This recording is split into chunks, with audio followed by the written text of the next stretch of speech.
he be on the field or will he be on the bench? That is next Thursday night on NFL Network, Fox, and Amazon Prime Video. All right, so Week 9 is underway, and the marquee matchup in terms of big names is Packers at Patriots Sunday Night Football. Rodgers versus Brady. This is like Nick Mullins versus Nick Mullins 15 years from now, is what I'm trying to say. 33 years of experience, 6 Super Bowl championships between the two of them, 19 Pro Bowls. It's the best against the best right here. Yeah, it really is. Let's turn to our quarterback here to start off the tale of the tape between the quarterbacks, not the teams, between the quarterbacks. Okay. That's what's so hard is, like, when you talk about the greatness of these two quarterbacks, you think about this guy's team a lot. You think about Tom Brady's team a lot. So as we go through this, there's some physical things that even Tom Brady will admit that Aaron Rodgers has the edge on. But let's just go through it. So we got field generalship. Is that a word? I don't know. Look it up. It's a word. It's right there. It's a word right here. We made it up. So field generalship. So that's just overall command of your offense, right? Understanding of your concepts and what you do on the field. Well, how can you have an edge on that with these two guys? I know, right? But leadership, like, it all goes into that. But I'm going to go with Tom Brady. Because of just the mastery of his offense. Like, Mike McCarthy and Aaron Rodgers are still struggling on what they want to do on offense. But these guys, they do not do that. So then you go to arm strength, right? Just keep balanced up. We're going to tip the scales back over to my man Aaron Rodgers, who has incredible arm strength. There's no argument there. Okay, no argument. If it comes down to a Hail Mary. So far, right, exactly. I mean, it doesn't matter where you are on the field. And accuracy as well. Okay, and accuracy tied into that. So we'll give arm strength to Aaron. We mentioned Hail Marys. Right, exactly. So the Hail Marys, right? Obviously, you can throw it from beyond the 50. You can scramble and buy time. Not just one. How about 4 or 5? I know, right? All the That was as high as the goalpost.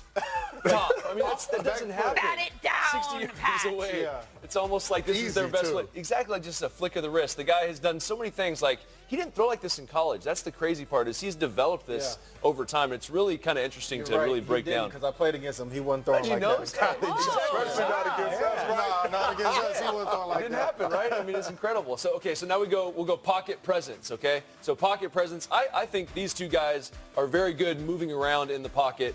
Tom Brady's as good as I've ever seen, especially early on in his career. Incredible feel for the pocket. In a small space. In a small space, and he keeps his eyes down the field, and he moves intentionally. He has intentional movements in the pocket that really never let him throw off balance. That's something about 3 to 4 years ago he wanted to work on. So he started doing extra drills just to get better at that. When they played Seattle in the Super Bowl, you saw it because he was under pressure, constant pressure the entire game. That's something he said he wanted to improve on. So he spent the whole summer working on his footwork in that little box, that little bitty area. It's really impressive. It's little subtleties that he has that make him who he is. Yeah. And then you go to mobility. Mobility, obviously, we've all seen Tom Brady run the 40. No one's going to argue that Aaron Rodgers is not outside the little box.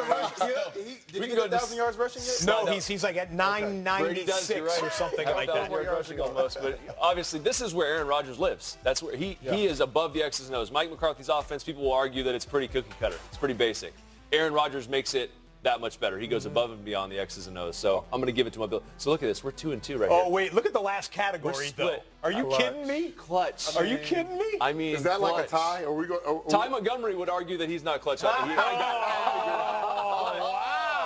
think Aaron Rodgers is pretty clutch. Montgomery playing for the Patriots. His fourth quarter stats are insane. They're out of control. I agree, and everybody wanted to see Aaron Rodgers get the ball last week in that situation because we know he is clutch. But I mean, I'm gonna have to go. I'm gonna have to go because I know where you guys are gonna lean. It's Super Bowls. You gotta go with the rings. Push. I would say when the most important games are on the line, whether it's the playoffs, whether it's Super Bowls, whether it's 2-minute drives, and some people don't like to count playoffs and beyond because you see guys do it time and time again, like Aaron, like Brady, like Breeze, like Ben for that matter. There's a lot of quarterbacks that can do it, but I would say these two.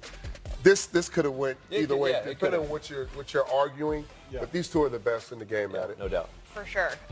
This is a great game, but I think this one might be even better. Oh, we got another one. Hey. You guys, one loss between them and a combined average of 66 points per game. You guys, both of these teams are averaging 33 points. Yeah. We haven't seen a game in which both teams could say that since 2007. We've got 2 quarterbacks who should be in the MVP conversation, 2 running backs who could be as well. The #1 rush defense in the league in New Orleans and the league's sack leader in Los Angeles, who's got a new teammate this week who might make his job even easier. Willie, how's Dante Fowler fit in all this? Dante Fowler is definitely, they definitely didn't need any help with the pass rush. Yeah, We talk about Breeze and the Saints. They're one of the best teams when they're under pressure. But when you break it down, interior pressure, they struggle a little bit. So we talk about the Rams, and when you watch the tape, were the Rams most effective in the interior rush? So, like you mentioned, when you add Dante Fowler, Sue and Donald, they go back into their natural rushing positions, and they attack what? The A-gaps. The ball does not come out. They get instant pressure. You'll see on the second play, they're both lined up in 3 techniques. Watch what the center is faced with right here. They're both going to crash the A-gaps, the middle of the pocket. Okay, you choose who you want to block right here. Okay. He looks at Donald, he turns his back, and he goes to Sue. You got to pick your poison with these two. These two will constantly be over the guards and center in this game, trying to get that pressure to get Breeze off the spot. I'm not looking forward to that one. You're not looking forward to that? What are you looking forward to in this one? I'm not looking forward to those D tackles, man, but I am looking forward to watching Alvin Kamara and Mark Ingram play this game because they're going to have a good game in order for the Saints to win this football game because they're going to need to control the clock with running the football and as well as in the passing game too because Kamara is very, very effective in the passing game.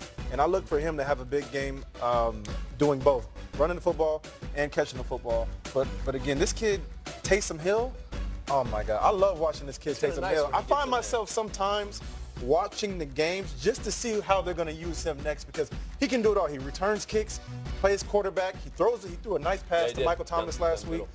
He runs the football. He plays the Wildcat, and he blocks as well. He literally does everything. They call him a Swiss Army knife for a reason because he can literally do everything. I'm waiting for one formation. We've seen Ingram and Kamara come in at the same time.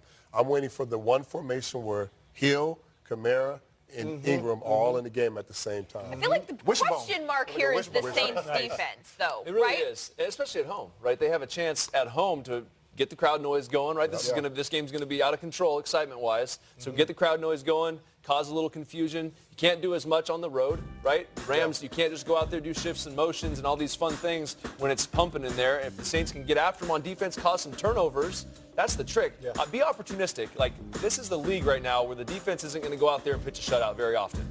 What you have to do is be opportunistic. Get off the field on third down in the red zone, make them kick field goals, and then find a way to get some turnovers. Well, you said it. The Superdome, indoor, closed environment, fast track down in the Big Easy right there. The number 2 scoring offense versus the number 3 scoring offense, and a guy who is threatening the single-season touchdown record.